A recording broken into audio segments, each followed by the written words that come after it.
2 million men, 6,000 tanks, 4,000 aircraft, the largest armored clash the world has ever seen. For a single week in July 1943, the fate of Europe balanced on a narrow salient of Russian soil. The German Wehrmacht, still feared as unstoppable, threw everything it had into Operation Citadel. But before the 1st Panzer rolled, the Soviets already knew the exact date, time, and axis of attack. The result was a trap so deep, so meticulously planned, that the German offensive collapsed before it could break through.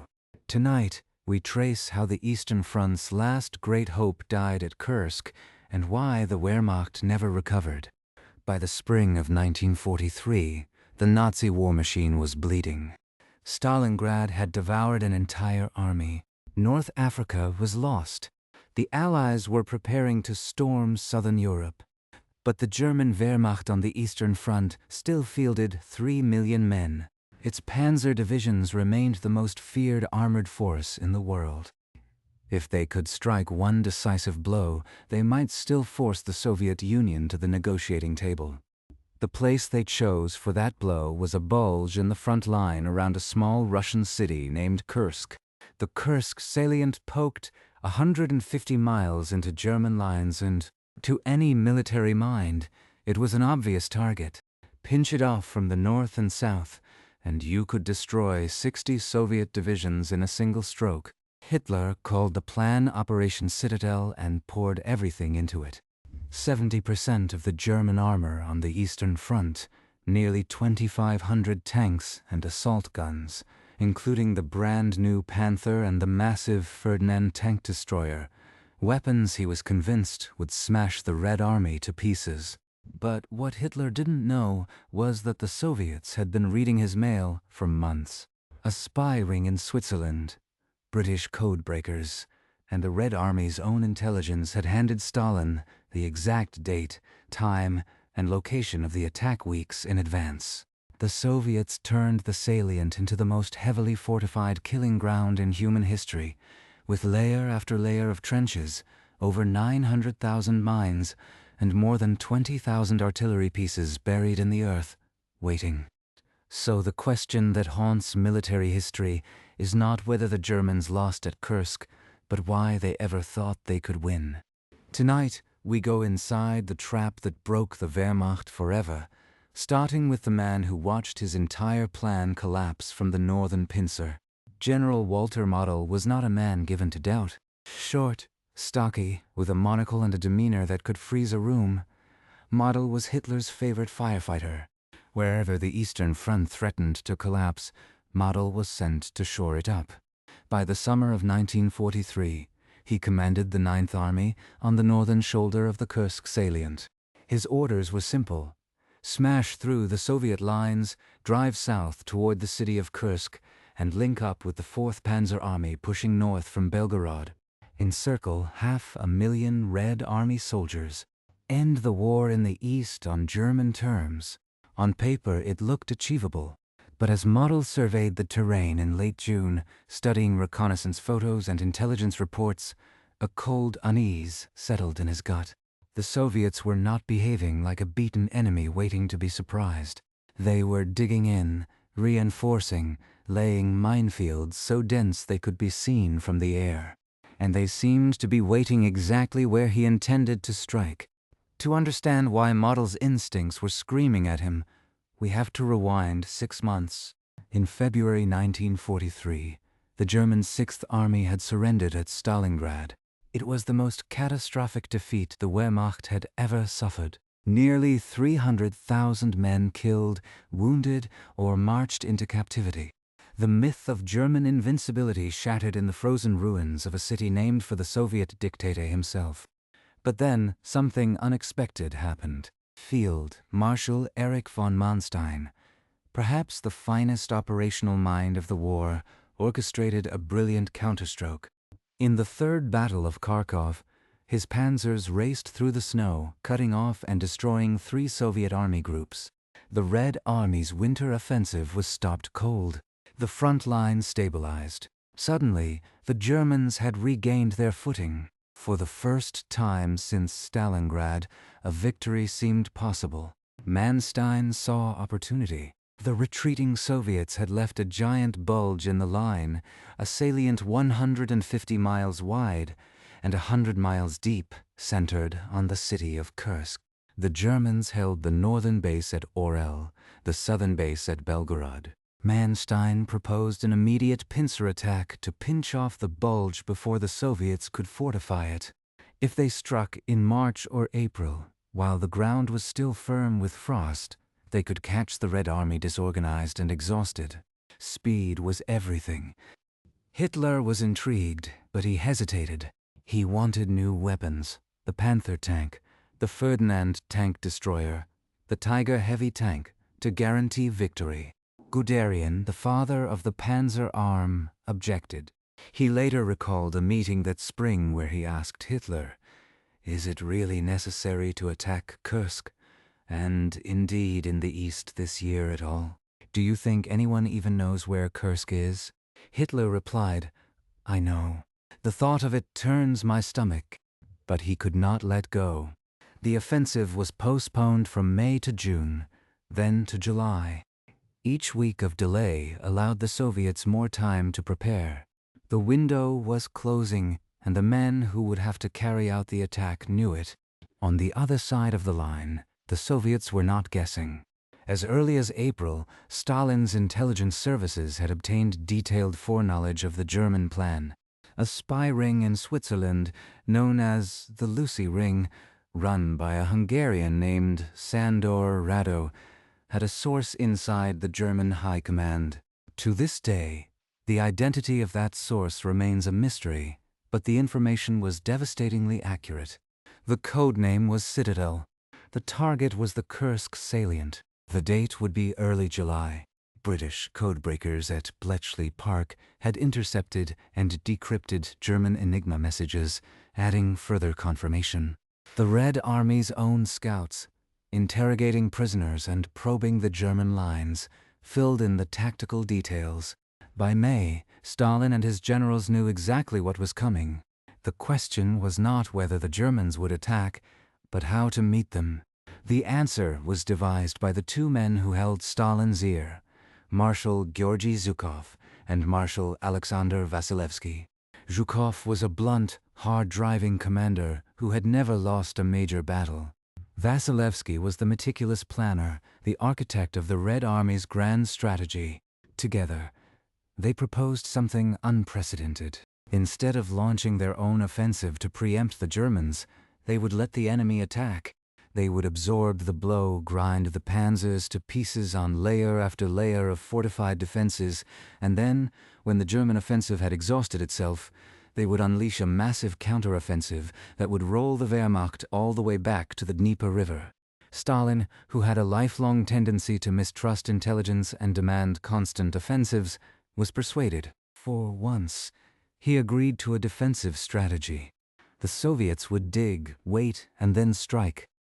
What followed was the largest construction project the world had ever seen. 300,000 civilians, mostly women and older men, were conscripted to dig trenches, build bunkers, and string barbed wire across the steppe. They worked for months, turning the entire salient into a fortress. The Soviet defensive system was arranged in 8 belts, each one deeper than the last, stretching back more than 100 miles from the front. The first belt alone contained 3 main lines of trenches, each connected by communications trenches that zigzagged like a maze. Anti-tank ditches wide and deep were dug at every likely axis of advance. Behind them, engineers laid minefields at densities never before attempted. In some sectors, there were 2,500 anti-personnel mines and 2,200 anti-tank mines per mile. Over 943,000 mines were buried around the salient. Every bridge, every road junction, every patch of open ground was booby-trapped. The steppe was transformed into a death trap. Behind the mines and trenches, the Soviets massed firepower on an industrial scale. More than 20,000 artillery pieces, ranging from light mortars to massive 203mm howitzers were dug into camouflaged positions. Anti-tank guns, the famous 76mm ZS-3S and heavier 85mm guns, were arranged in interlocking kill zones. Every approach was pre-sighted, every range card calculated.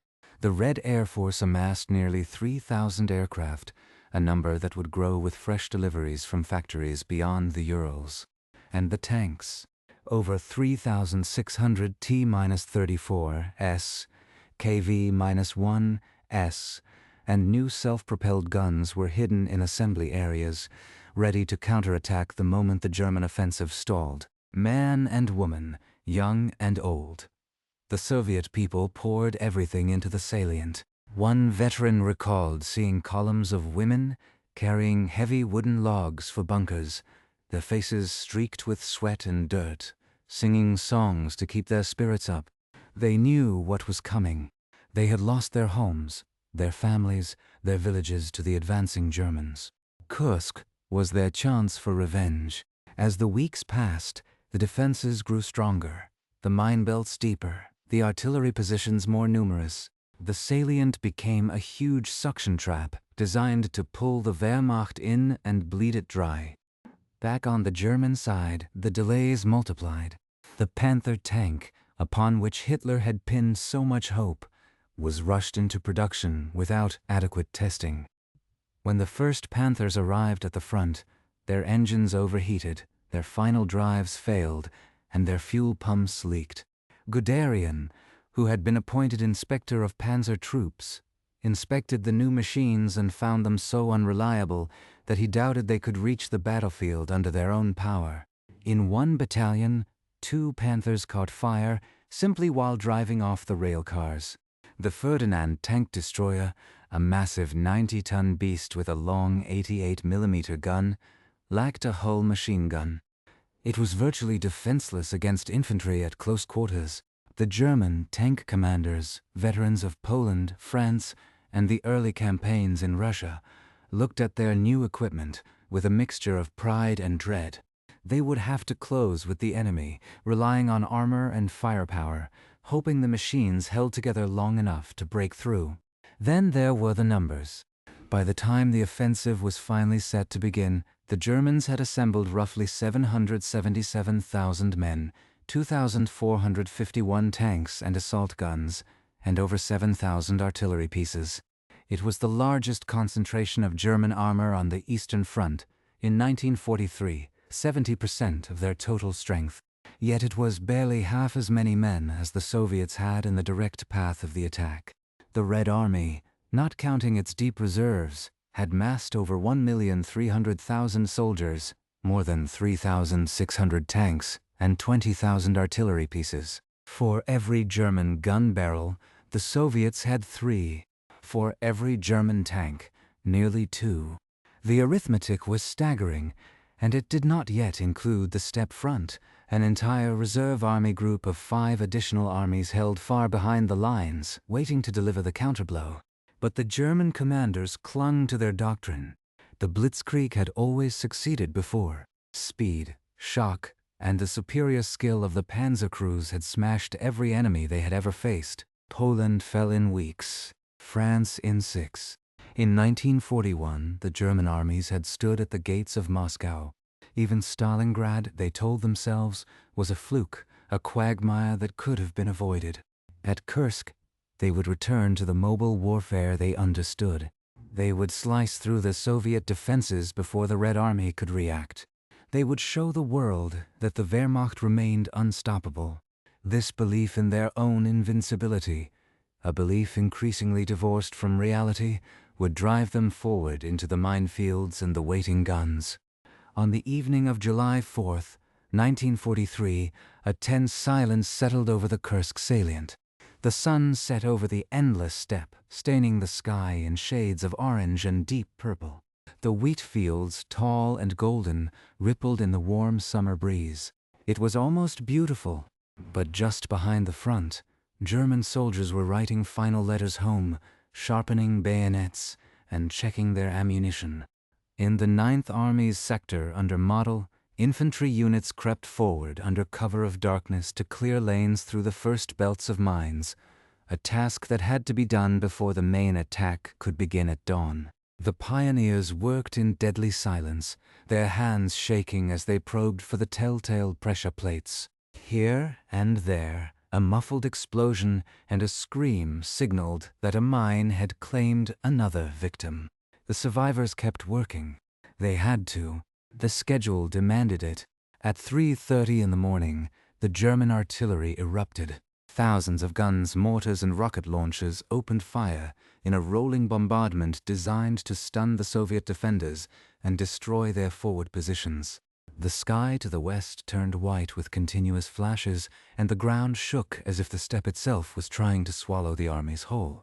In the Soviet trenches, men pressed themselves into the dirt, clutching their weapons and praying. They had been warned. Their own intelligence had told them the attack would come on July 5th.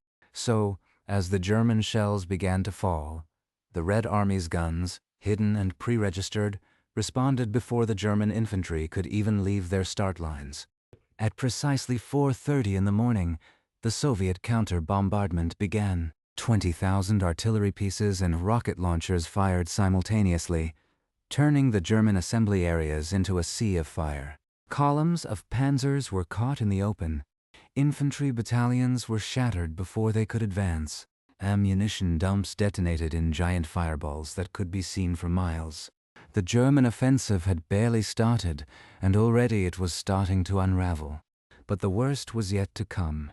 Because in the half-light of dawn, as the surviving German troops stumbled forward into the minefields and the pre-ranged fire of 1,000 anti-tank guns, they discovered that the Soviets were not merely defending. They were waiting, layer upon layer, ready to turn the entire salient into a furnace of burning steel and dying men. And what happened next would shock the world. The first thing the German soldiers noticed was the silence. For a few seconds after the Soviet counter-bombardment lifted, an unnatural quiet settled over the steppe. Then the screams began. In the assembly areas behind the front, entire German battalions had been caught in the open. Ammunition trucks burned with a white heat that turned night into day. Horses, the Wehrmacht's true logistical backbone, lay torn and thrashing in the blood-soaked grass. Pioneers who had spent the night clearing lanes through the minefields now had to clear lanes through their own dead. But the schedule demanded the attack go forward. At exactly 5 o'clock in the morning, the German infantry rose from their trenches and began to walk into the fire. The Soviet defensive plan rested on a simple, brutal principle. Every inch of ground was pre-sighted.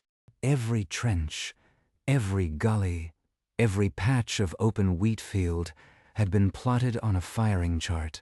The German soldiers advanced into a maelstrom of coordinated artillery, mortar, and machine gun fire that seemed to come from everywhere at once.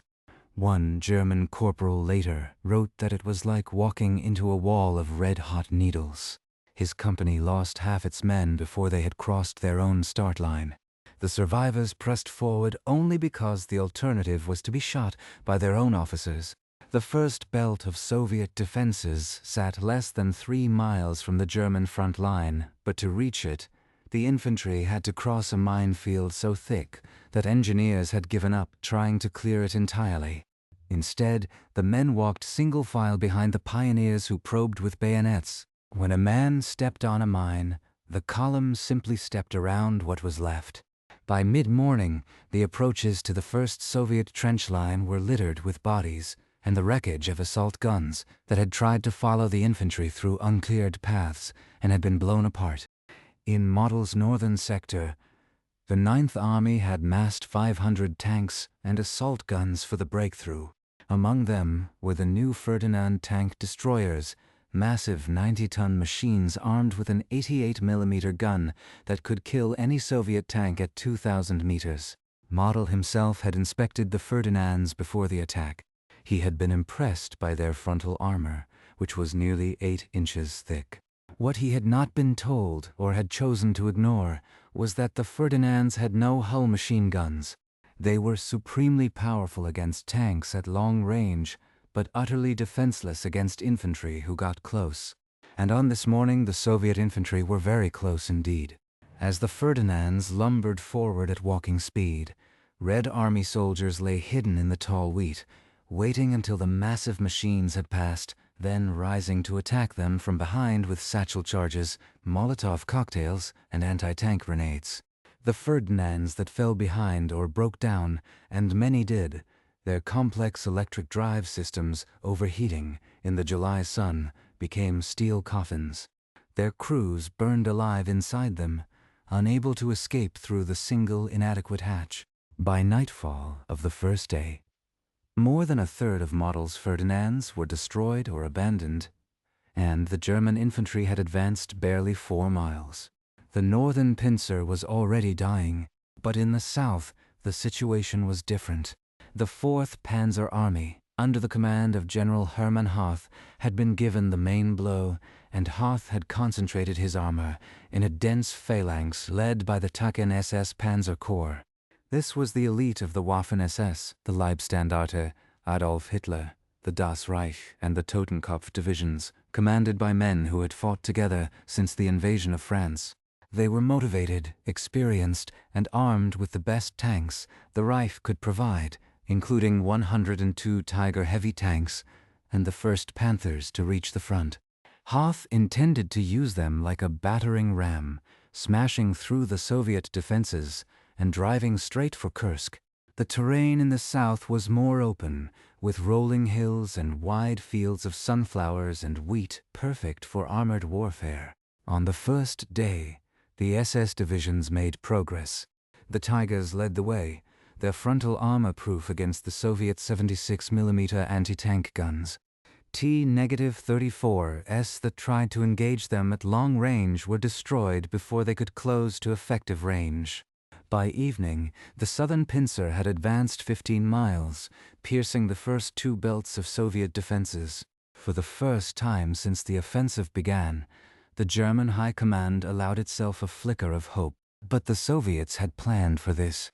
Their strategy all along had been to trade space for time, to let the German tanks penetrate deeper and deeper, stretching their supply lines and exposing their flanks until they ran headlong into the 3rd defensive belt, the strongest yet. And behind that belt waited the Soviet armored reserves, fresh and untouched. The commander of the Voronezh front, General Nikolai Vatutin, was a man of nervous energy and sharp tactical instinct. He had watched the southern pincer develop and had already begun feeding his anti-tank brigades into the path of the SS. At a village called Yakovlevo, the advancing Germans ran into a pack front, a tightly packed line of dozens of anti-tank guns, dug in and camouflaged, that opened fire simultaneously at point-blank range. The lead Tigers, caught in the open, were hit from multiple directions at once. Several burned. The SS infantry, advancing behind the tanks, were cut down by machine guns positioned to sweep the fields. The advance slowed. The village changed hands 3 times over the next 2 days, and by the time the Germans finally secured it, the fields around it were covered with the charred skeletons of tanks from both sides. It is a common myth that the German tanks were simply superior to their Soviet counterparts. The Tiger, with its 88mm gun and thick armor, certainly outmatched the T-34 in a one-on-one duel at long range. But the T-34 was faster, more reliable, and produced in numbers that overwhelmed any qualitative German advantage. By 1943, the Soviet tank factories east of the Urals were churning out more than 2,000 T-34s a month. The German factories, battered by Allied bombing and starved of raw materials, could barely produce a quarter of that number. A destroyed Tiger could not be replaced. A destroyed T-34 could, and was, almost overnight. The Germans at Kursk were fighting not just the Red Army, but the industrial output of the entire Soviet Union, an enemy they could not outrun. Yet for the soldiers in the field, these strategic calculations meant nothing. What mattered was what they could see and smell. The whole salient was blanketed in a pall of black smoke from burning tanks, trucks, and ammunition dumps. The wheat fields, once golden under the summer sun, were trampled into mud and ash. The air stank of cordite, diesel, and something else, an acrid, sweetish odor that the veterans knew too well. The German infantry, already exhausted from days of continuous combat, were beginning to crack. One soldier wrote home describing an endless landscape of shattered trees, overturned earth, and body parts that no one had time to bury. The heat was brutal, well over 90 degrees Fahrenheit, and the men had to fight without water because the supply columns could not get through the constant Soviet artillery fire. They drank from puddles fouled by fuel and death. Dysentery swept through the ranks. The Blitzkrieg had become a slog, a grinding battle of attrition for every ridge, every wood, every burned-out farmhouse, and it was a battle the Germans could not hope to win. The turning point, the moment the world would remember, came on July 12th, at a place whose name would become synonymous with the horror of armored warfare. Prokhorovka was a small railway town 20 miles southeast of Kursk. It had no particular strategic value, but the terrain around it, a broad plain bounded by the Psel River to the north and rolling hills to the south, was the last open ground before the Soviet Third Defensive Belt. By the morning of the 12th, the 2nd SS Panzer Corps had advanced to within striking distance of Prokhorovka, and the Soviet 5th Guards Tank Army had been ordered to counterattack. The commander of the 5th Guards, General Pavel Rotmistrov, was under immense pressure from Stalin himself to stop the Germans at all costs. He had over 800 tanks, mostly T-34s, and he intended to use them in a manner that would negate the German advantage in long-range gunnery. He would attack at high speed, close the distance to point-blank range, and turn the battle into a chaotic melee where numbers and aggression would decide the outcome. At dawn on July 12th, Rotmistrov gave the order, and the largest tank battle in human history began. The two armored masses collided in a cloud of dust so thick that tank commanders could see nothing beyond 50 meters. The Germans were advancing northeast in a standard wedge formation, Tigers in the lead, Panthers and Mark IVs on the flanks. The Soviets came at them head-on, over 200 T-34s in the first wave alone, racing at over 30 miles per hour across the open ground. The Tigers opened fire at range, and Soviet tanks began to erupt in flames, their turrets blown skyward by catastrophic ammunition explosions. But the T-34s did not stop. They could not stop. To stop was to die. They drove into the German formation, some actually ramming the heavier German tanks in a deliberate act of sacrificial aggression. At ranges of 10 meters or less, the T-34s 76mm guns could penetrate the thinner side armor of the Tigers. The SS tank crews, elite as they were, found themselves fighting for their lives in a maelstrom where training and discipline counted for less than sheer ferocity. Tanks maneuvered around each other like predators in a pit. A Tiger would destroy one T-34, only to have two more appear on its flanks. A Panther would stall, its overstrained engine seizing, and Soviet infantry would swarm over it, prying open hatches and dropping grenades inside.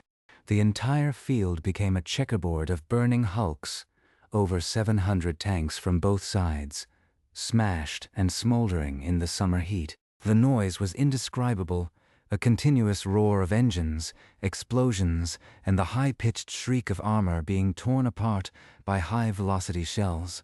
Rotmistrov himself described it as a vision of hell.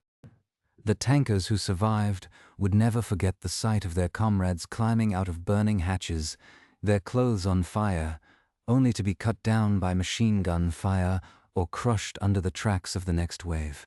By nightfall, the SS divisions had advanced a few more miles, but the 5th Guards Tank Army had been shattered. Rotmistrov lost over 400 tanks in a single day. However, the German offensive had been stopped dead. The panzers would go no further toward Kursk. The southern pincer had reached its limit, and the men who still lived inside those steel hulls understood something that their high command refused to admit. The German army had just lost the war in the east, but the shocks of July 12th were not confined to the battlefield. Half a continent away, an Anglo-American invasion force had landed on the island of Sicily. The Italian government, already teetering, now faced the prospect of Allied armies marching up the peninsula. At his headquarters in East Prussia, Hitler was confronted with an impossible strategic choice. He had to pull forces from the Eastern Front to shore up the Mediterranean, or risk losing Italy and opening southern Europe to invasion.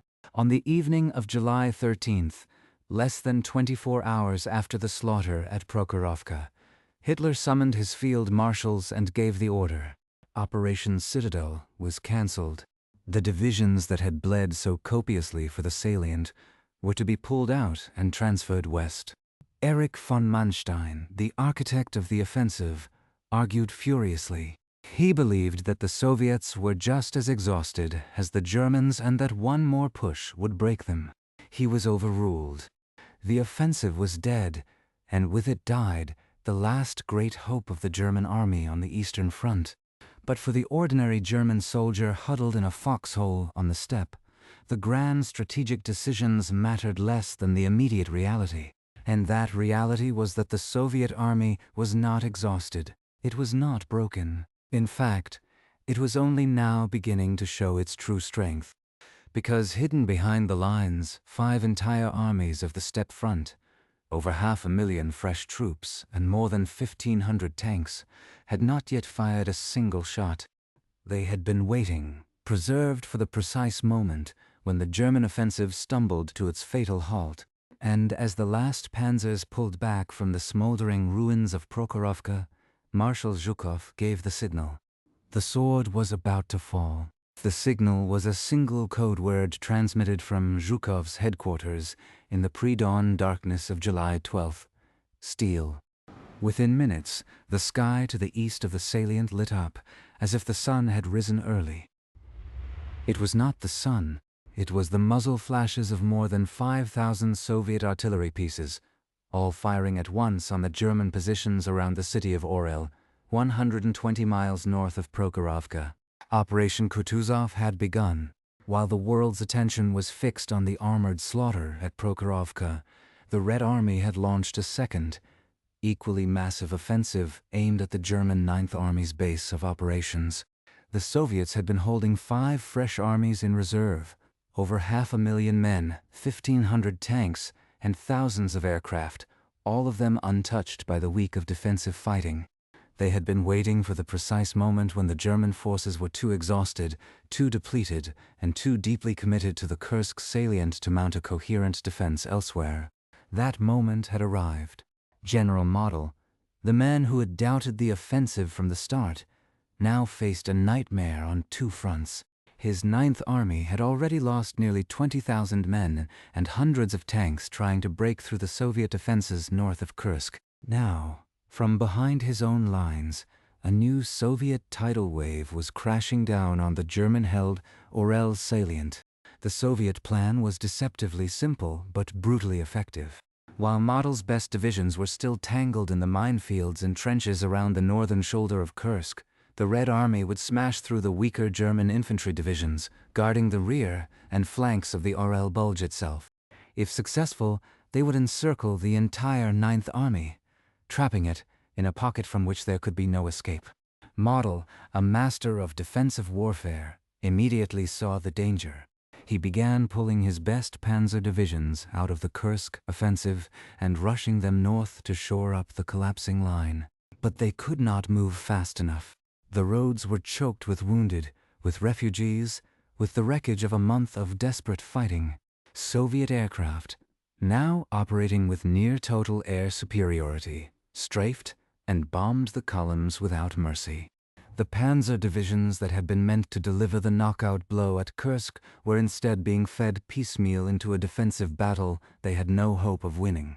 The German infantry, already pushed to the edge of human endurance, began to break. One divisional commander reported that his men had not slept for 5 days. and had run out of ammunition 3 times in a single night.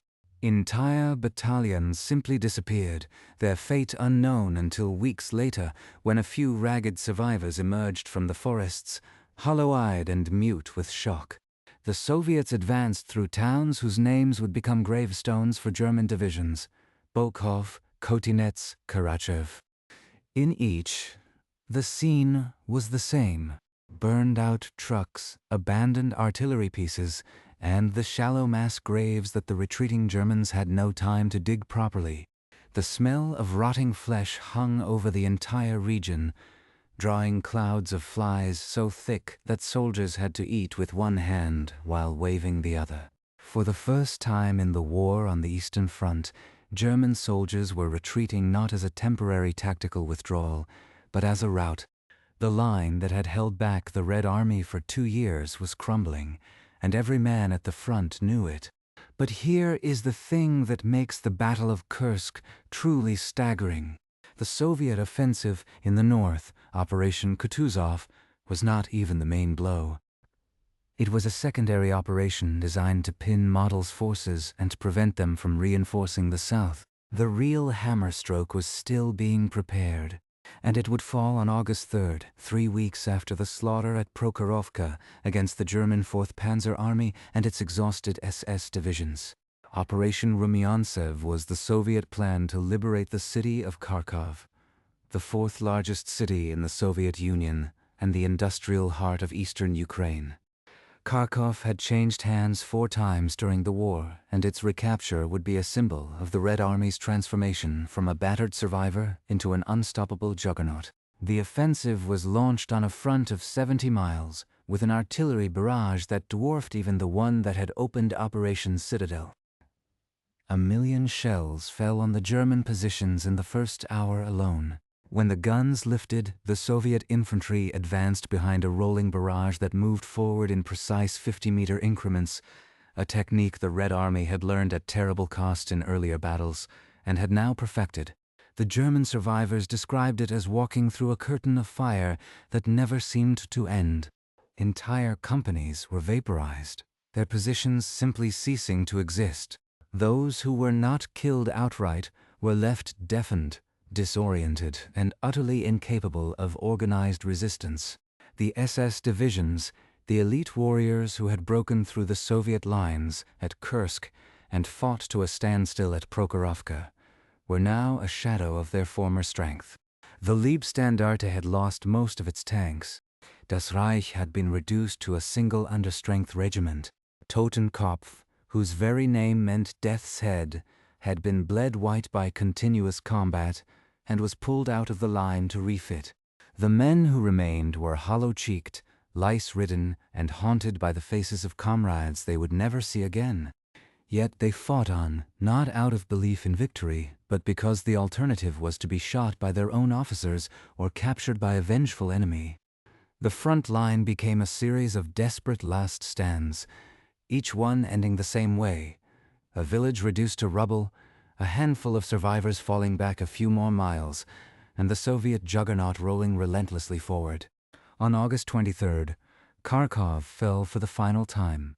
The German defenders, what was left of them, slipped out of the city under cover of darkness, abandoning their heavy equipment, their wounded, and any pretense of an orderly retreat. The Soviet soldiers who entered the city the next morning found a wasteland of gutted factories, burned-out apartment blocks, and thousands of bodies stacked in mass graves. The Germans had destroyed everything they could not carry. But the city was free, and with its liberation, the Battle of Kursk was, by any meaningful measure, over. The salient had not only held, it had erupted outward in 2 massive offensives that had shattered the German front and driven the Wehrmacht back more than 100 miles along a front of 800 miles.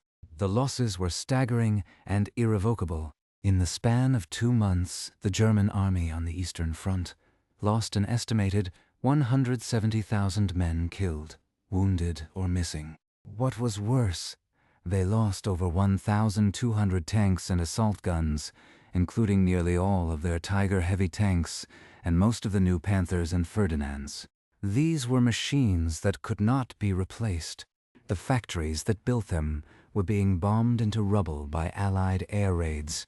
The raw materials, the chromium, nickel, and manganese needed for armor plate, were running out. The experienced tank crews, the men who had driven across Poland, fought in France, and dueled at Prokhorovka, were dead.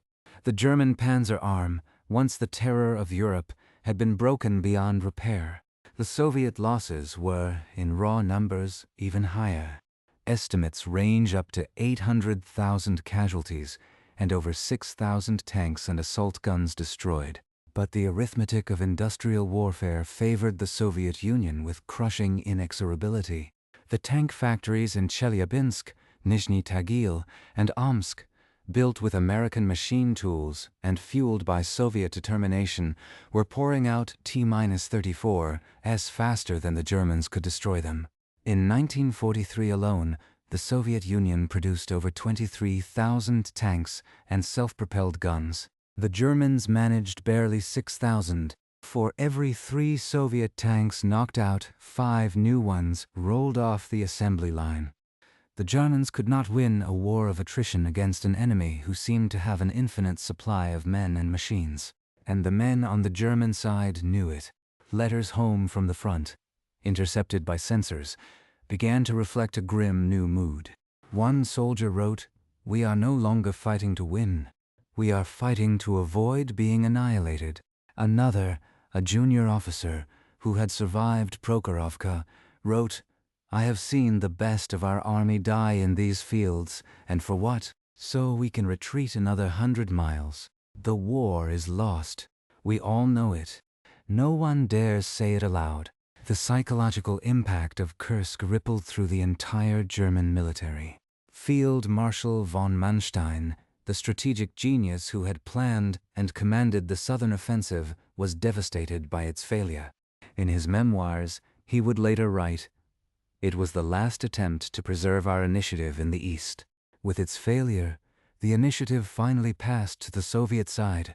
Therefore, Operation Citadel was a decisive turning point in the war on the Eastern Front." Those words, written with the cold clarity of hindsight, capture what every German commander understood in the immediate aftermath of the battle. Never again would the Wehrmacht launch a strategic offensive in the East. From August 1943 onward, the German army was in permanent retreat, fighting a series of desperate defensive battles that only grew more hopeless with each passing month. The road to Stalingrad had been the first warning. The road to Kursk was the final verdict. The road to Berlin was now just a matter of time. But even this was not the full extent of the disaster for Germany. The losses at Kursk did not merely weaken the Wehrmacht in the East. They rendered it incapable of responding to the growing threats on every other front. Less than a week after the cancellation of Citadel, the Allies landed in Sicily. Within 2 months, Italy surrendered, and German divisions had to be rushed south to hold the line against the advancing Anglo-American armies. The tanks and aircraft that had been destroyed on the steppe could not be sent to Italy. The infantry divisions that had been bled white around Kursk could not be transferred to France to face the inevitable cross-channel invasion that was already being planned. Hitler's entire strategy for the war had depended on defeating the Soviet Union quickly, so that the full weight of German arms could be turned against the Western Allies. Kursk made that strategy permanently impossible. The war now had only one trajectory, and it led to the ruins of Berlin. For the Soviet Union, the victory at Kursk was transformative in a different way. It proved, to the world and to themselves, that the Red Army was no longer the stumbling, half-destroyed force that had nearly collapsed in 1941. It had fought the best the Germans could offer, and had not merely survived, but had triumphed. The Soviet soldiers who marched through the liberated cities of Ukraine were greeted as heroes, their uniforms still stinking of cordite and sweat, their faces marked by exhaustion and pride. They had done what no army had done before. They had stopped a German strategic offensive before it could achieve even its initial tactical objectives. They had mastered the art of deep battle, the Soviet doctrine of coordinated offensive operations that would carry them all the way to the German capital. Marshal Zhukov, who had overseen the entire defensive phase and then unleashed the counteroffensives, was elevated to near mythical status. The Soviet chief of the General Staff, Alexander Vasilevsky, later wrote, "As a result of the Kursk battle, the Soviet armed forces had dealt the enemy a buffeting from which Nazi Germany was never to recover." Those words, written in a tone of grim satisfaction, were not propaganda. They were a simple statement of fact, and yet, for all the grand strategic analysis, the true meaning of Kursk is found not in the maps and the casualty figures, but in the experiences of the men who lived and died there. Consider the story of a single German tank crew, one of the few to survive Prokhorovka. Their Tiger had been hit 4 times, the final impact jamming the turret and wounding the gunner. They had crawled out of the hatch into a landscape of utter desolation. Everywhere they looked, tanks were burning. The ground itself seemed to be on fire. The loader, a young man from Bavaria who had once dreamed of becoming a teacher, sat down in the mud and wept. He told his commander that he could not go on, that he would rather be shot than climb back into another tank. The commander, a veteran of 3 campaigns, had no words of comfort. He simply handed the boy a canteen of water and told him to start walking west. The boy did, and he never saw his tank again. He survived the war, but he would never teach. The nightmares never stopped. On the Soviet side, a young T-34 driver named Nikolai Litviakov entered the Battle of Prokhorovka as part of Rotmistrov's first wave. He had been trained for 6 weeks, taught to drive, shoot, and follow orders. No one had taught him what to do when the tank in front of him exploded, showering his own vehicle with burning fuel and pieces of his friends. He drove on because there was no room to stop, and because the voice of his commander, a man he barely knew, was shouting in his ear. He fired at shapes in the dust, not knowing if they were German or Soviet. At one point, his tank collided with another T-34, the impact throwing him against the hatch and opening a gash on his forehead. Blood poured into his eyes, but he kept driving. When the battle finally ended and he climbed out, he counted 17 T-34 as destroyed within 100 meters of his position. He never learned how many of those crews had survived. He later said that the worst part was the silence that followed the battle. The screaming of the wounded, the crackling of fires, and then the silence of the dead. He would carry that silence in his bones for the rest of his life. These stories, multiplied by hundreds of thousands, are the true cost of Kursk. The battle was not merely a clash of steel and strategy. It was a human catastrophe, a churning abyss that consumed the young men of 2 nations and left a scar on the land that can still be seen today. The fields around Prokhorovka are still littered with pieces of metal, fragments of tanks, and the bones of those who never came home. Every spring, farmers plowing their fields turn up rusted helmets, shell casings, and the occasional dog tag, stamped with a name that has long since faded from memory. The steppe remembers. The battlefield that broke the Wehrmacht forever has become a monument to the dead, a quiet reminder of what happens when 2 industrial empires collide with nothing but violence on their minds. The strategic consequences of Kursk rippled outward in ways that shaped the entire post-war world. The Soviet Union, having broken the back of the German army, now moved into Eastern Europe not as a liberator dependent on Western goodwill, but as a conqueror in its own right.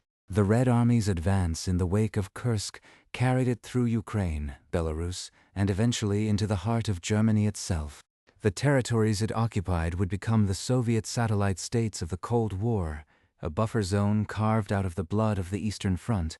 The geopolitical map of Europe, the division between East and West, that would define half a century, was forged in the fires of Kursk. Every American and British soldier who fought in Normandy in 1944 owed a debt they seldom acknowledged to the Soviet soldiers who had already destroyed the German army's will and ability to resist on 2 fronts. The war was won in the East, and the key battle of that Eastern War was fought at Kursk. Now, as the last panzers limped back across the Dnieper River and the autumn rains turned the steppe into a sea of mud, the men who had survived looked around at the shattered remnants of their units and asked themselves a question that had no comforting answer. What had it all been for? The sacrifices, the heroism, the unspeakable suffering had bought nothing but a few more months of retreat and a death sentence postponed. The German army that had once dreamed of conquering the world was now a broken thing, filled with boys too young to shave and old men who should have been home with their grandchildren. The war would go on for nearly 2 more years, and millions more would die, but the outcome was no longer in doubt. The Wehrmacht's offensive power had died at Kursk. What remained was a long, bloody rear-guard action toward the inevitable end. And as the survivors of both sides began the slow process of burying their dead and counting their losses, one question lingered in the smoke-filled air over the silent battlefield. It is the same question that haunts every student of military history, and the same question we must now confront. Why did the Germans lose at Kursk? The answer is not as simple as it seems. It lies not in a single mistake or a single hero, but in the collision of factors so profound and so interconnected that they reveal the fundamental nature of the war itself. And to understand that answer, we must step back from the burning tanks and the screaming wounded and look at the deeper forces that doomed an army and sealed a world's fate. The real reason the Germans lost at Kursk is not what they did wrong in July of 1943, but what they had set in motion long before the first shot was fired. The answer begins not in the dust of Prokhorovka or the minefields of the northern salient, but in the sterile offices of German military intelligence, where an almost incomprehensible failure had already sealed the Wehrmacht's fate before a single tank engine had turned over. The Germans did not simply underestimate the Red Army at Kursk.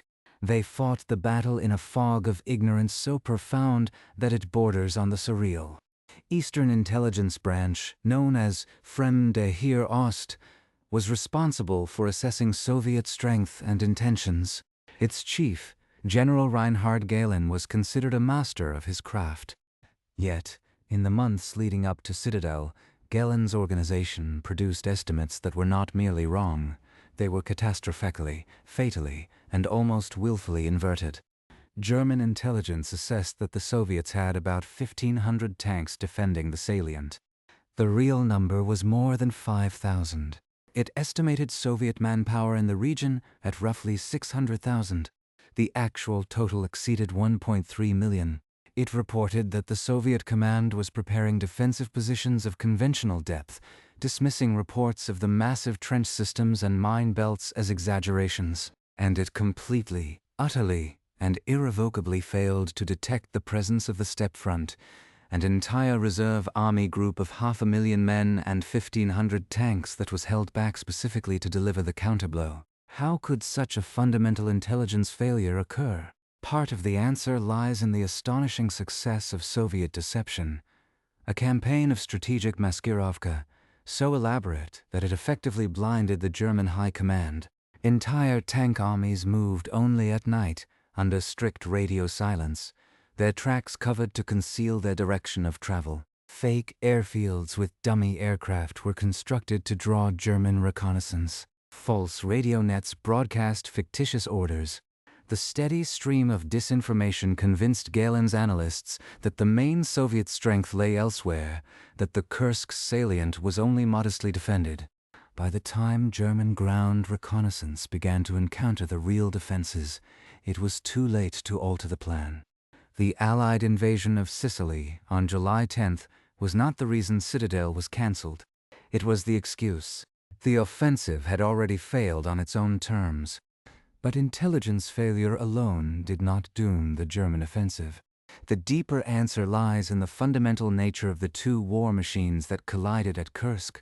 Germany had entered the war with a military doctrine, blitzkrieg, that depended on speed, surprise, and the concentrated application of force at a single point. It was a rapier designed for short campaigns and swift victories.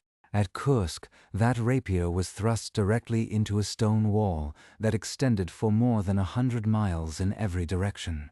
The defensive depth was not merely a tactical problem. It was a doctrinal negation. The blitzkrieg required open flanks to exploit and shattered command structures to pursue. At Kursk, there were no open flanks, only another line of trenches behind the first, and another behind that, stretching to the horizon. The Soviet doctrine of deep battle, by contrast, was designed for precisely this kind of confrontation. Developed in the 1930s by military theorists like Mikhail Tukhachevsky, deep battle envisioned war as a continuous series of operations at increasing depth, where the enemy was struck simultaneously at the front, in the operational rear, and at the strategic level. Even when Tukhachevsky was purged by Stalin, his ideas survived in the Red Army's institutional DNA. At Kursk, those ideas were applied on an unprecedented scale. The defensive belts were not passive obstacles. They were components of an integrated system, designed to absorb, channel, and then strangle the attacker's momentum, before transitioning seamlessly into offensive operations that would carry the battle deep into the enemy's rear. The Germans had no equivalent concept. They fought battles. The Soviets fought a continuous multi-layered campaign that began with the defensive preparation in April and did not end until Kharkov was liberated in August. The Germans were mentally and doctrinally outclassed by an enemy they had been conditioned to despise. And then there is the industrial dimension, the factor that rendered every tactical German success meaningless. The Battle of Kursk was the first major engagement in which the full weight of the Allied economic coalition made itself felt directly on the battlefield. The T-34 tanks that swarmed the SS Panzer Corps at Prokhorovka were built in factories whose machine tools had been shipped from the United States under Lend-Lease. The Soviet artillery that shattered the German attacks was fed by American explosives and fired from barrels made of American steel. The trucks that carried Soviet infantry forward in the pursuit phase were American Studebakers, over 400,000 of which were sent to the Soviet Union during the war. At Kursk, the Red Army's logistical backbone was supplied by Detroit and Pittsburgh as much as by Chelyabinsk and Magnitogorsk. The German generals who looked out at the endless waves of Soviet armor were not just seeing the products of Soviet industry. They were seeing the material manifestation of an alliance that was outproducing them by a factor of 4 to 1 in every category of weaponry. And beyond the factories there was the human dimension, the one area where raw numbers fail to capture the truth. The German army that attacked at Kursk was not the same army that had conquered Poland and France. 3 years of attrition on the Eastern Front had bled the Wehrmacht of its most experienced junior officers and non-commissioned officers, the men who had led from the front and provided the tactical flexibility that made the blitzkrieg work. Their replacements were younger, less experienced, and less able to improvise under the extreme stress of combat. The average German infantry battalion commander in 1943 had less than half the combat experience of his counterpart in 1941. The Soviet Junior Officer Corps, by contrast, was rapidly improving. The Red Army had learned from its disasters. Officers who had survived the great encirclements of 1941 and the street fighting of Stalingrad were now commanding battalions and brigades. They were harder, more competent, and deeply motivated by the desire for revenge. The qualitative gap that had once allowed small German units to defeat much larger Soviet formations had narrowed to the point of irrelevance. There is a tendency to view the Battle of Kursk as a German defeat, rather than a Soviet victory. This framing is profoundly misleading. The Red Army did not simply benefit from German mistakes. It executed one of the most sophisticated and successful military operations in the history of modern warfare. It gathered intelligence with precision, built defenses on a scale never before attempted, absorbed the heaviest armored blow the world had ever seen, and then transitioned seamlessly to a strategic offensive that liberated an area the size of England. The Wehrmacht was not simply unlucky at Kursk. It was systematically defeated by a superior military system that it had fundamentally misjudged. And yet, For all this analysis of doctrine, intelligence, and economics, there remains a stubborn, irreducible human element that no strategic study can capture. I want to return, for a moment, to the men in the tanks. On the morning of July 12th, a German Tiger commander named Michael Wittmann, already a decorated veteran, positioned his tank on a low ridge overlooking the approaches to Prokhorovka. What he saw through his periscope was something no training had prepared him for. A solid line of T-34 as, extending from horizon to horizon, advancing at full speed directly toward him. They were not maneuvering for position. They were not seeking cover. They were simply charging in a formation so dense that individual tanks disappeared into the dust cloud and the muzzle flashes. Wittmann would survive the day. He would survive many days and become the most famous tank ace of the war. But what he witnessed at Prokhorovka remained with him until his death in Normandy, a year later. It was the moment he understood, with absolute certainty, that no amount of tactical skill could overcome an enemy who was willing to die in such numbers. And that understanding was shared, in different ways, by every German soldier on that field. For the Soviet tankers, the charge was not simply suicidal fanaticism. It was a conscious tactical choice, made by Rotmistrov to negate the German advantage in long-range gunnery. But for the young men who drove those tanks, it was also an act of desperate courage, born of a culture that had seen their country invaded, their families killed, and their villages burned. They were not fighting for Stalin or for communism. They were fighting for the people they had lost and the homes they hoped to see again. The difference between the two armies at Kursk was not merely one of material or doctrine. It was a difference in the fundamental nature of their commitment to the war. The Germans were fighting to conquer. The Soviets were fighting to survive. The immediate aftermath of the battle saw the German army in the east enter a state of permanent crisis from which it never recovered. The 4th Panzer Army, once the spearhead of the entire Eastern Front, was reduced to a defensive shell. The 9th Army was bled to such an extent that it could no longer hold the Orel salient and was forced to conduct a fighting withdrawal that cost it even more men and material. By September, the German front line had been pushed back to the Dnieper River, and the Red Army was crossing it in dozens of places, establishing bridgeheads that would become the springboards for the next year's offensives.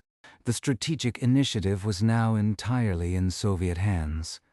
As Manstein had acknowledged with such bitter clarity, every subsequent German operation on the Eastern Front was reactive, defensive, and ultimately futile.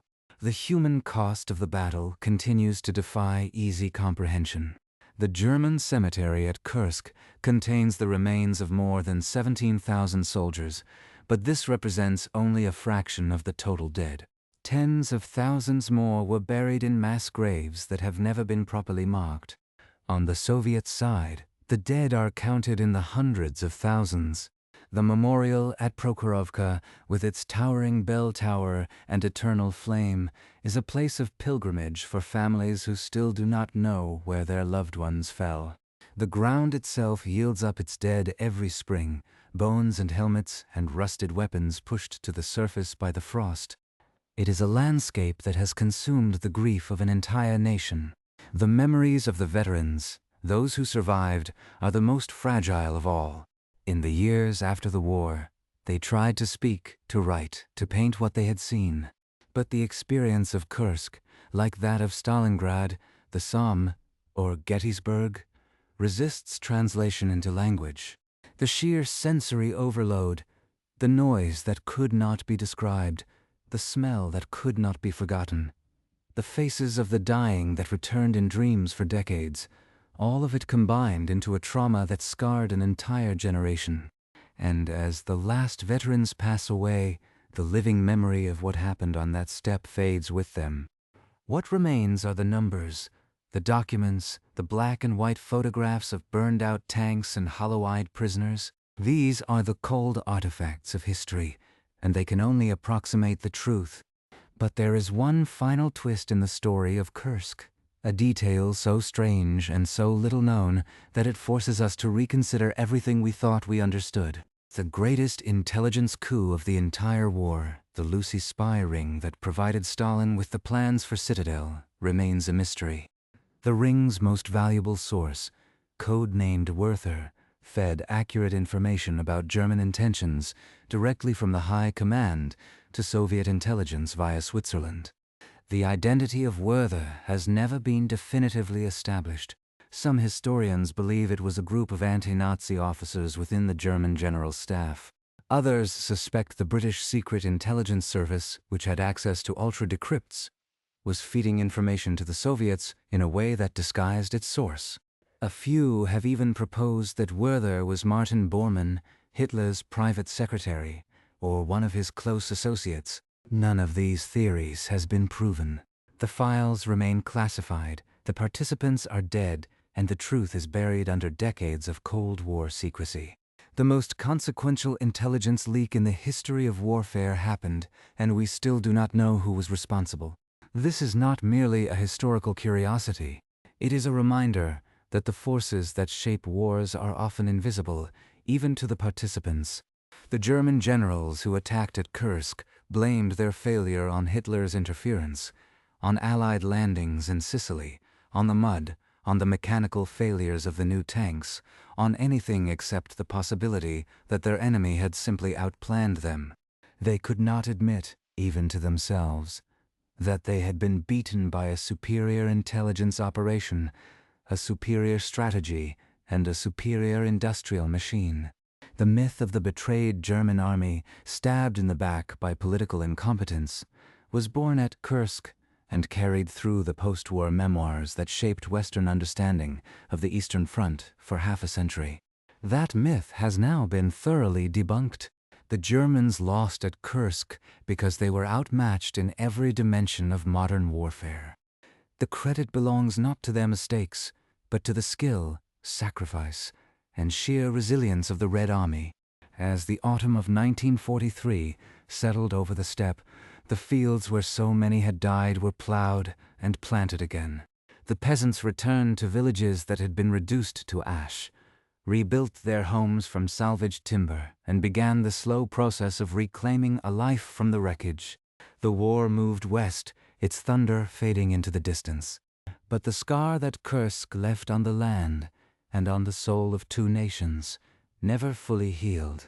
Today, the memorial complex at Prokhorovka stands as a testament to what happened there. The bell tower rings every hour, a sound that carries across the same fields where the tanks burned. Inside the museum, the photographs of the dead line the walls, their faces young, their expressions frozen in a moment before the world changed forever. It is a place that demands silence and reflection. A place where the grand sweep of history gives way to the individual human story. In the end, the Battle of Kursk was not just a turning point of the Second World War. It was a turning point in the history of warfare itself. It marked the moment when industrial age massed firepower, deep defensive fortifications, and total societal mobilization rendered the offensive doctrines of the previous generation obsolete. No army would ever again attempt to break through a prepared defense of such depth without first achieving absolute air superiority, overwhelming firepower dominance, and a more than 3-to-1 advantage in manpower and material. The lessons of Kursk were studied, and are still studied, by every military staff college in the world. The failure to heed them has led to disaster in conflicts from Korea to Ukraine. The ghost of Kursk hangs over every battlefield where an attacker underestimates a dug-in defender. So, as we leave the steppe behind and turn toward the final chapter of the war in the East, we carry with us the image of those burning tanks, those endless trenches, and those silent fields of sunflowers growing over the graves of the fallen. The war would continue for 20 more months, and the road to Berlin would be paved with more suffering than any human mind can fully comprehend. But the direction of history had shifted. The outcome was no longer in doubt. The Wehrmacht's offensive power, the engine that had driven Nazi Germany to the gates of Moscow and the banks of the Volga, had been broken. It would never be restored. The forces that would converge on the Reichstag in May 1945 were already in motion, and nothing could stop them. All of this began, or perhaps ended, in the wheat fields and sunflower meadows of a small Russian salient in the summer of 1943, at the largest tank battle ever fought, a battle whose echoes still reverberate through our world today. And so we return to the question that began this journey. Why did the Germans lose at Kursk? The simple answer is that they were outnumbered, outplanned, and outproduced. But the deeper answer, the one that lingers after the smoke clears and the numbers are tallied, is that they were fighting a war they had already lost the moment they invaded the Soviet Union. Kursk was not an isolated failure of generalship or a single unlucky break. It was the inevitable collision between a military system designed for short, violent campaigns and an enemy that could absorb those blows and keep coming. The Blitzkrieg could smash through a frontier, encircle an army, and capture a capital. But it could not destroy a civilization that was willing to sacrifice millions to survive. And by the summer of 1943, the Soviet Union had not only survived, it had learned. It had learned how to build a defensive fortress that stretched to the horizon. It had learned how to coordinate 1 million men in simultaneous offensives across a front 800 miles wide. It had learned, through bitter and repeated disaster, how to defeat the German army in the field. The Wehrmacht that attacked at Kursk was the most experienced and tactically proficient military force in the world. Its soldiers fought with courage and tenacity that even their enemies acknowledged. But courage and tenacity could not overcome the fundamental arithmetic of the Eastern Front. Every German tank destroyed was a tank that could not be replaced. Every German infantry battalion shattered was a battalion that could not be reconstituted. The Soviet factories beyond the Urals, the American trucks and supplies flowing through Iran and Murmansk, the sheer weight of Allied industrial capacity, all of it converged on the steppe like a vice that no amount of tactical brilliance could break. The Germans did not simply lose a battle at Kursk. They lost the industrial war, the intelligence war, and the strategic war all at once.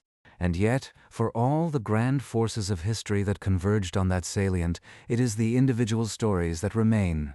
The stories of the Soviet women who dug trenches under artillery fire, their hands blistered and their backs aching, singing songs to keep the fear at bay. The stories of the German pioneers who crawled through minefields in the darkness, knowing that each step could be their last, clearing a path for tanks that would never reach their objective. The stories of the tank crews on both sides, young men barely out of their teens who saw their friends incinerated before their eyes and kept fighting because they knew no other way. It is their terror, their courage, and their sacrifice that give the battle its dreadful weight. Without them, Kursk is just a name on a map, a line in a history book. With them, it becomes something far more haunting, a monument to what humanity is capable of at its most desperate and its most destructive. The battlefield today is quiet. The trenches have been filled in by decades of rain and cultivation. The sunflowers grow thick over the places where the tanks burned.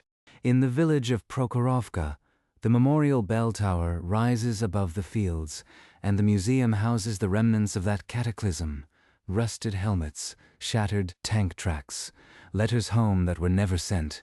Visitors from around the world come to pay their respects, walking the same ground that was churned into a wasteland of mud, steel, and human remains. They stand in silence by the eternal flame, and they try to imagine what it was like. They cannot. None of us can. The scale of the suffering is too vast, the noise too unimaginable, the fear too primal. We can only approximate, through these words and through the artifacts that remain, the reality of what was lost. The legacy of Kursk extends far beyond the history books. The Soviet victory there did more than turn the tide of the Second World War. It shaped the geopolitical order of the next half-century. The Red Army's inexorable advance after Kursk carried it into the heart of Europe, planting the hammer and sickle over the Reichstag and establishing a sphere of influence that would define the Cold War. The division of Germany, the Iron Curtain, the long standoff between East and West, all of it can trace its origins back to that summer on the steppe. The men who survived Kursk went on to build the post-war Soviet state, their memories of the war shaping a generation of leaders who were determined never to be invaded again. The trauma of the Eastern Front and the pride of victory became embedded in the Soviet and later Russian national identity. When modern Russia commemorates the Great Patriotic War, it is Kursk, as much as Stalingrad or Moscow, that stands as a symbol of endurance and eventual triumph. For Germany, Kursk was the moment the fantasy of victory died. Even the most fanatical Nazi loyalists could not ignore the evidence of their own eyes.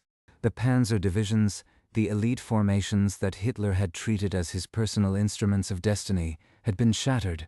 The generals who had been so confident in the spring now spoke of holding the line, of shortening the front, of buying time for some diplomatic solution that would never come. The long retreat that followed Kursk was punctuated by moments of desperate resistance, but the outcome was never again in doubt. The war had become a funeral procession, and every German soldier who marched east knew, or at least suspected, that he was marching toward his own grave.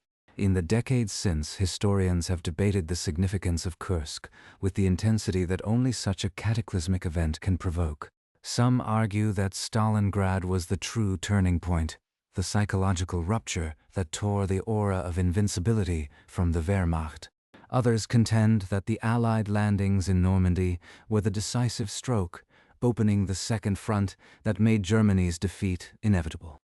But Kursk holds a unique place in this argument. Stalingrad showed that the Germans could be defeated. Kursk showed that they could be broken.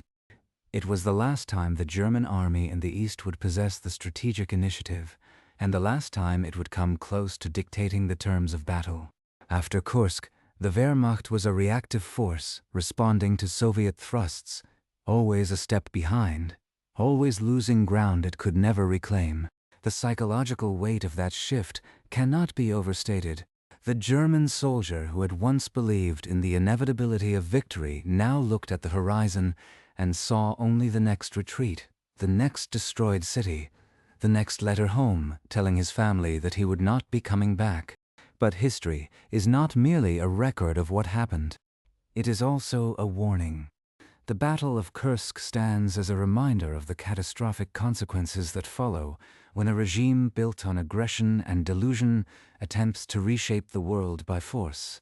The men who planned Operation Citadel, from Hitler in his East Prussian headquarters to the field marshals at the front, believed that willpower and superior technology could overcome any obstacle. They were wrong. The obstacles they faced were not merely material but human. The will of millions of people who refused to surrender, who dug trenches with their bare hands, who climbed into tanks with the knowledge that they would probably not return. The Soviets won at Kursk because they had something the Germans did not, a cause that transcended the regime they served, a love of their homeland that made the sacrifice of a generation seem not merely bearable but necessary. And then there is the question that Werther's identity poses, the mystery that has never been solved. Why would someone inside the German high command risk everything to pass Hitler's greatest secret to the Soviets? Was it ideological conviction, a deep-seated opposition to the Nazi regime that found its expression in silent betrayal? Was it simple greed, a transaction of information for money or security? Or was it something more complex, a recognition that Germany could not win the war and that the only way to end it was to hasten the destruction of the regime that had started it? We will likely never know. The man or woman known as Werther took their secrets to the grave, leaving behind only the consequences of their actions, the defeat of the German army, the liberation of Europe, and the millions of lives that were saved, or at least ended differently, because the Red Army knew where and when to wait. In the annals of espionage, Werther remains the greatest unknown, a ghost who changed the world. As the last survivors of Kursk pass from this world, the battle itself recedes into the past, becoming something we know only through books and photographs and the silent testimony of the memorials. But its lessons are timeless. The arrogance of power, the resilience of the determined defender, the industrial logic of modern warfare, the profound importance of accurate intelligence, all of these themes are as relevant today as they were in 1943.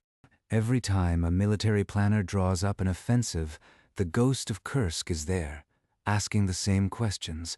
Do you know what you are walking into? Do you have the reserves to exploit success or to salvage failure? Have you studied the enemy's will to resist as well as his order of battle? The answers to those questions determined the fate of the German army on the Eastern Front, and they continue to determine the fates of armies today. We have traveled a long road together tonight, from the minefields of the northern salient to the flames of Prokhorovka, from the intelligence rooms of Moscow to the bombed-out factories of the Ruhr. We have traced the threads that wove together to form the tapestry of this battle.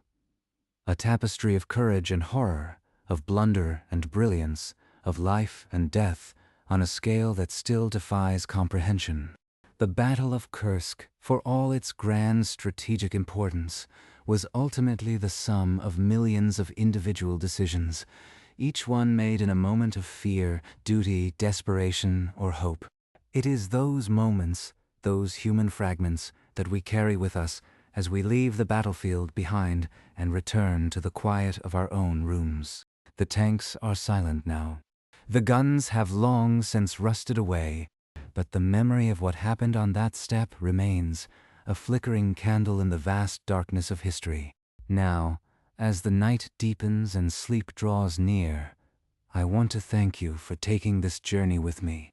If you found meaning in these stories, if they helped you understand the past a little more clearly, or simply gave you a space to rest your mind, then this video has done its work. Please take a moment to like this video if you enjoyed it, and subscribe to the channel so you never miss our deep dives into the moments that shaped the world. Drop a comment below telling me where you are listening from and what time it is for you. I read everyone, and knowing that this reaches listeners in every corner of the globe is one of the great joys of making these films. And if there is a battle, a campaign, or a mystery of history that you would like us to explore next, let me know. Your curiosity is what drives this channel.